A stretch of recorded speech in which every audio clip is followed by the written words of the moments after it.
is a career diplomat with a very vast experience. He has joined the Foreign Service of Japan in 1985 and has served in various capacities in very senior positions, including countries in Europe, Middle East, and he has been serving as the Ambassador of Japan since September 2022. We are very grateful and very happy that he is present among us today. I now invite him for a short speech. Thank you, sir.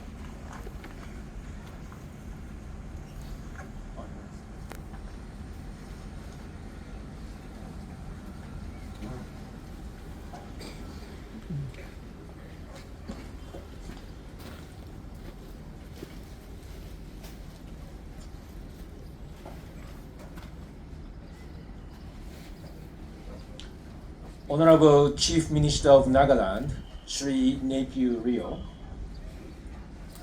Honorable Madame Rio, Honorable Deputy CMs, Honorable Ministers, Chief Secretary Sri J. Alan, IAS, representatives of the Japanese associations across India,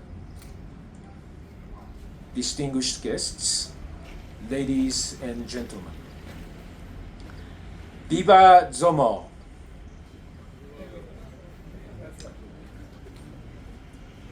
"80 years ago, this peaceful and beautiful land of Nagaland became all of a sudden engulfed in the ravages of war between the Japanese forces and the British Commonwealth forces.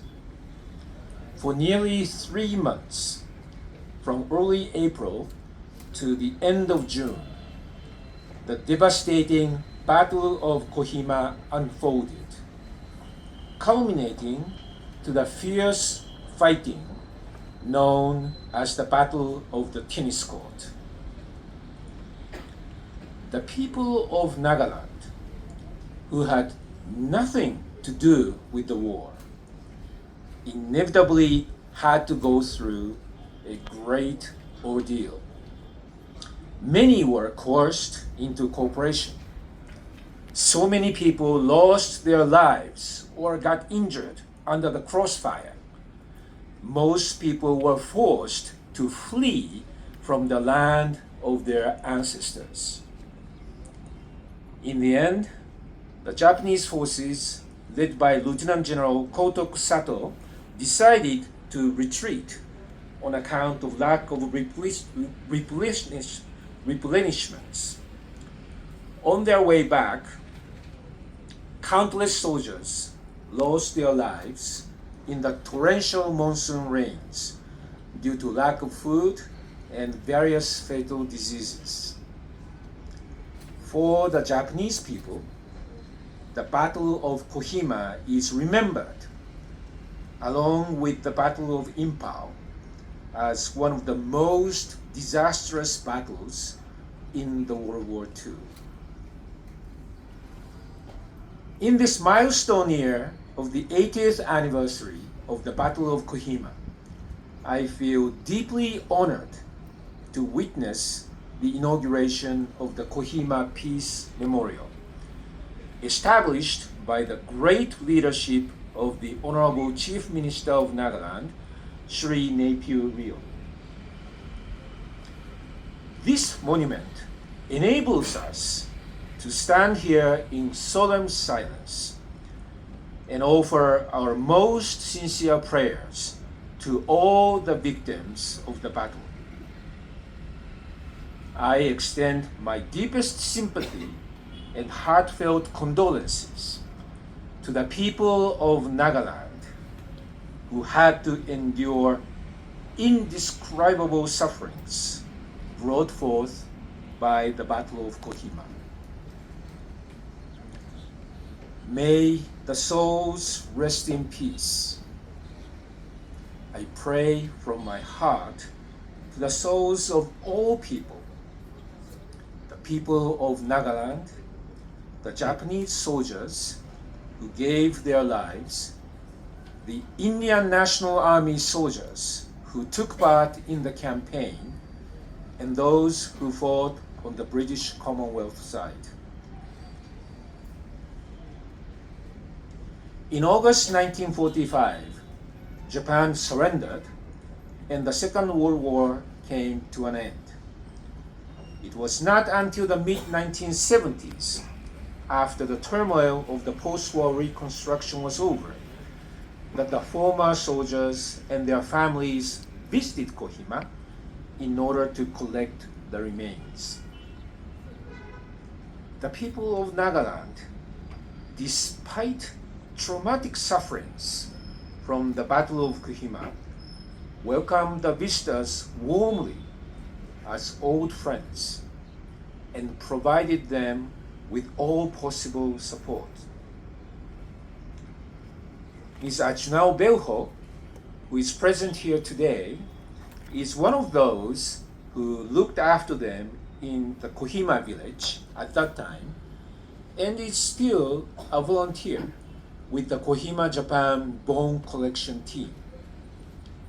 They are making great efforts to help the Japanese government in collecting the remains of the soldiers. I am deeply grateful to the people of Nagaland for their magnanimous generosity extended to the Japanese people. This generosity has fostered a new friendship between Japan and Nagaland. Donations were raised from Japanese veterans of the Battle of Kohima and their families to help build the Kohima Cathedral. Today, right next to the Kohima Peace Memorial, an eco park is going to be developed as part of the Nagaland Forest Management Project with ODA from the Japanese government. When completed, I can just imagine that many people in Nagaland will visit the eco park to have a relaxing stroll with their families and friends and enjoy the nature. I hope this eco park will be loved by the people and will become a new landmark in Kohima, symbolizing the friendship between Japan and Nagaland. We are also witnessing another chapter of friendship being fostered, with many young people from Nagaland starting to travel to Japan for skill training and job opportunities. The Naga youth are getting very good reputation in Japan, and the Japanese host companies are keen to welcome more of them.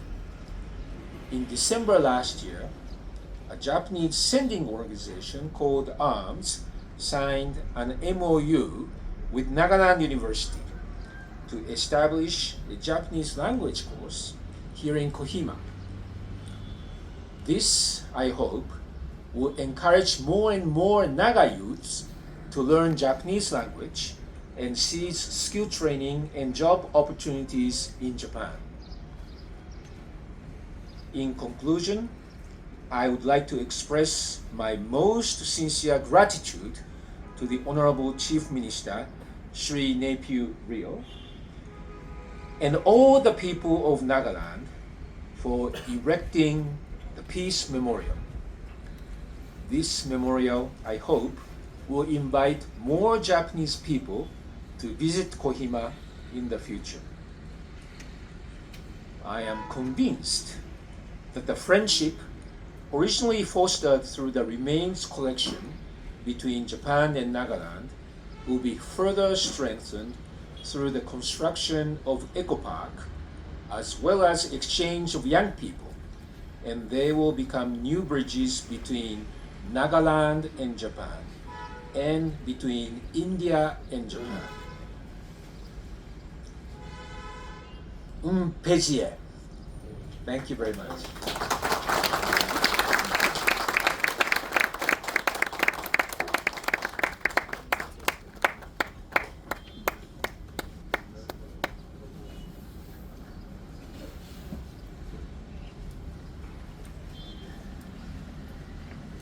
Thank you, Excellency.